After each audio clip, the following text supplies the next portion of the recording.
There's a lot you learn about yourself and your people and your history and everything if you know the language.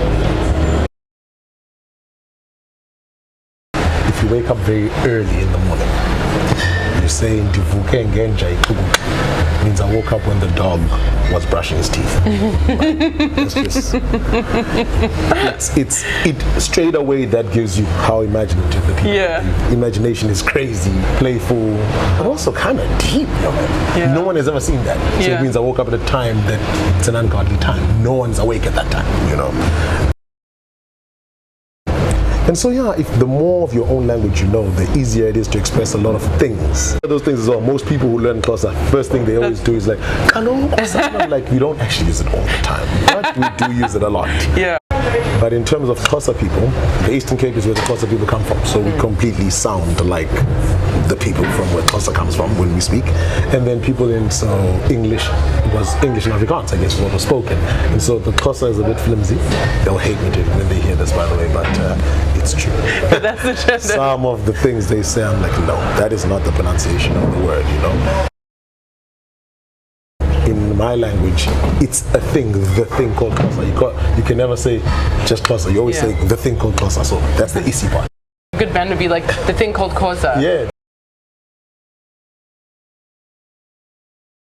Brewing umqombothi, having a function where people don't sleep in a suburb, slaughtering, hanging skin on the things, drying meat fat on the, on the fence, which is what you do, right?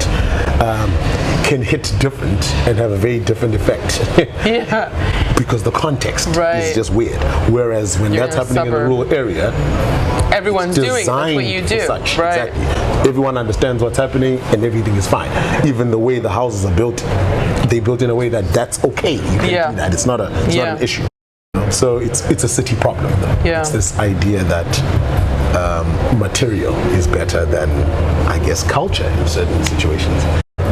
The idea that city people are smarter than rural people, whereas we are the ones who are not in touch. We don't know how to till the soil.